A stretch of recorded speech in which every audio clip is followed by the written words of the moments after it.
Welcome dear students. Chapter exercise 5 हमने question number 5 तक complete कर ली थी। आज हमने स्टार्ट करना है क्वेश्चन नंबर 6 कि prove that each of the following determinant vanishes. इसमें देखिए इसका फर्स्ट पार्ट यानी कि इसको हमने इक्वल ज़ीरो प्रूव करना है कि B C C A B 1/a 1/b 1/c A square B square और सी स्केयर। इसमें हमने रो ऑपरेशंस करके या कॉलम ऑपरेशन करके इनको ज़ीरो के इक्वल करना है। अब देखिए अगर हम इसमें सेकेंड रो को मल्टीप्लाई कर दें किसके साथ, ए बी सी और R2। अब जिसे हम मल्टीप्लाई करते हैं उसको हम बाहर डिवाइड भी करते हैं। तो यहाँ पे आप लिखेंगी 1/ABC BC CA AB और यहाँ मल्टीप्लाई करती हैं ABC over ABC over B ABC over C और लास्ट में A स्केयर B स्केयर और C स्केयर। यहाँ भी A से कैंसिल हो गया, B से C से, तो बाकी आपके पास रह गया BC CA AB, ये भी BC CA AB A square B square और C square. Since R1 and R2 are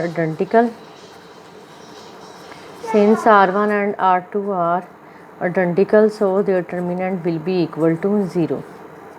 So their determinant will be equal to 0.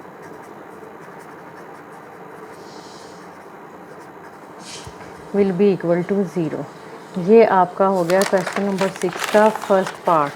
ये इजी पार्ट्स हैं सारे। अब इस तरह देखते हैं ठीक है सेकंड पार्ट में हमारे पास वैल्यू है a minus b b minus c minus a, फिर है b minus c minus a minus b, फिर उसके बाद है c minus a minus b और b माइनस सी। इसको भी अगर आप देखें तो इसमें अगर हम कर दें कि R1 plus R2 plus R3 वाला ऑपरेशन आप इसमें कर दें a minus b plus b minus c plus c minus a. इसमें देखें आपके सारे कैंसिल हो जाएंगे, b minus c plus c minus a plus a minus b और लास्ट में आ जाएगा c minus a plus b और उसके बाद प्लस करना है इसको c minus a plus a minus b और प्लस b माइनस सी। नीचे वाली दोनों रोज इस तरह b minus c minus a, फिर जो है वो है c minus a minus b और लास्ट में है a माइनस बी और b माइनस सी। इसको देखें c से कैंसिल हो गया, b से a से, इस तरह इसमें भी b से c से और a से। इसमें भी यही हुआ, फर्स्ट रो जो है वो हमारी सारी ज़ीरो हो गई।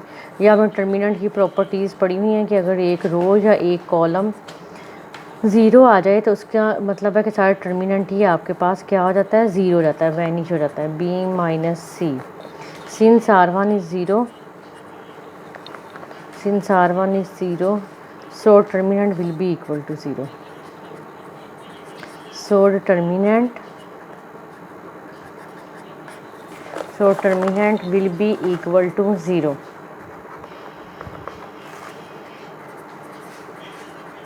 ये इजी क्वेश्चन है, विल बी इक्वल टू 0। अब उसके बाद देखिए इसी का ये जो थर्ड पार्ट है, अगर आप बुक से भी देखें जैसे मैंने अभी आपको करवाया ना second part, first part same वैसा ही है। इसमें देखें a square a by b c, b square b by c a, c square c by a b. इसमें हम क्या करेंगे, इसके थर्ड कॉलम को ए बी सी के साथ आपने मल्टीप्लाई कर देना। जिस तरह बी सी से कैंसिल हो जाएगा, ए स्केयर आ जाएगा, यहाँ बी स्केयर आ जाएगा, यहाँ सी स्केयर, तो C1 and C2 are identical हो जाएंगे। ठीक है, ये आपने खुद ट्राई कर लेना है। थर्ड पार्ट, फोर्थ पार्ट में देखें हमें क्या गिवन है। फोर्थ पार्ट है हमारे पास sine square theta 1 cos square theta, नीचे है sine square phi 1 cos square phi, sine square अपसाई 1 और कॉस स्केयर अपसाई। तब हम इसको करने के लिए देखिए अब आप इसमें क्या कर सकती हैं, अब हम इसमें यही कर सकते हैं ना कि C1 को C3 में अगर हम ऐड कर दें तो हमारा जो फर्स्ट कॉलम है वो क्या बन जाएगा, sine square theta plus cos square theta, वो किसके इक्वल होगा, 1 के। इस तरह sine square phi plus cos square phi, इस तरह लास्ट में साइन स्क्वायर अपसाई प्लस कोस स्क्वायर अपसाई, ये 1 1 1 और लास्ट में क्या है आपके पास, cos square theta, cos square phi और कोस स्क्वायर अपसाई। ये सारी चीज़ हमारी 1 1 और 1 हो गई, ठीक है। 2 columns are identical so their determinant will be equal to 0। Cos square phi और कोस स्क्वायर अपसाई, यहाँ पे हमने लिखना है कि since C1 and C2 are identical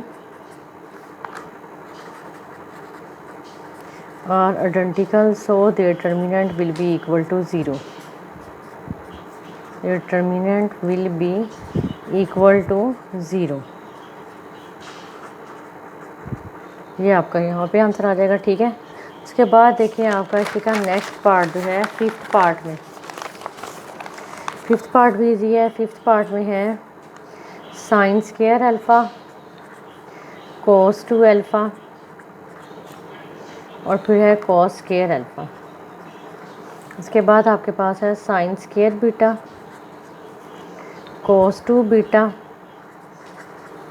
और cos square beta. Last step है हमारे पास, लास्ट स्टेप में है sine square gamma cos 2 gamma और फिर है cos square gamma, cos square gamma, ठीक है। अब इसमें भी देखिए इसको सॉल्व करने के आपने फार्मूला पहले पढ़ा हुआ है फर्स्ट ईयर में कि sign square alpha minus cos square alpha किसके इक्वल होता है, कोस 2, या इस तरह कर लें कोस square alpha minus sine square alpha जो था वो इक्वल था कोस 2 अल्फ़ा के। तो जहाँ हम करेंगे C3 माइनस C1, यानी कि first column as it is रहेगा आपका sine square gamma, second column भी as it is cos 2 alpha cos 2 beta और कोस 2 गैमा, और थर्ड में हमारे पास आ जाएगा cos square alpha minus sine square alpha, फिर आ जाएगा cos square beta minus sine square beta, फिर आ जाएगा cos square gamma minus sine square gamma. तो ये जो थर्ड कॉलम है ये सारा बाय फार्मूला ये इक्वल हो जाएगा कोस 2 अल्फ़ा के, इस तरह कोस 2 बीटा के और कोस 2 गैमा के। साइन स्क्वायर गैमा ये है कोस 2 अल्फ़ा कोस 2 बीटा और कोस 2 गैमा, इस तरह ये इक्वल हो जाएगा कोस 2 अल्फ़ा कोस 2 बीटा और कोस 2 गैमा के, ठीक है। इसमें भी आपने क्या लिखना है कि C2 and C3 are identical, 2 and C3 are identical so their determinant will be equal to 0। determinant will be equal to क्या आ जाएगा 0 के, ठीक है। ये भी आपका फिफ्थ पार्ट भी हो गया। सिक्स्थ पार्ट में देखें, सिक्स्थ पार्ट में हमने ये करना है कि मैं वैल्यू यहाँ पे लिख के आपको बता देती हूँ। Cos alpha sine into alpha plus delta है। इसके बाद है कॉस बीटा साइन बीटा और फिर है आपके पास sine into beta plus delta, फिर है कॉस गैमा साइन गैमा और sine into gamma plus delta. इसमें देखिए हम ये कर सकते हैं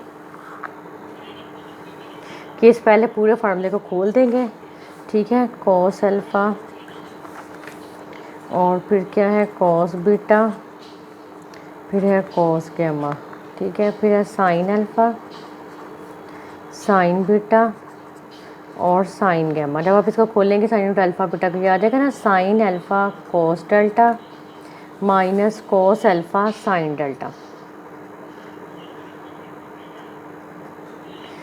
दूसरे में आ जाएगा sine beta cos delta minus cos beta और साइन डेल्टा। थर्ड में आ जाएगा साइन गैमा और cos delta minus cos gamma और साइन डेल्टा, ये हमारे पास आ जाएगा। ठीक है, तो इसके लिए हम क्या करेंगे कि हम ये कर सकते हैं कि C3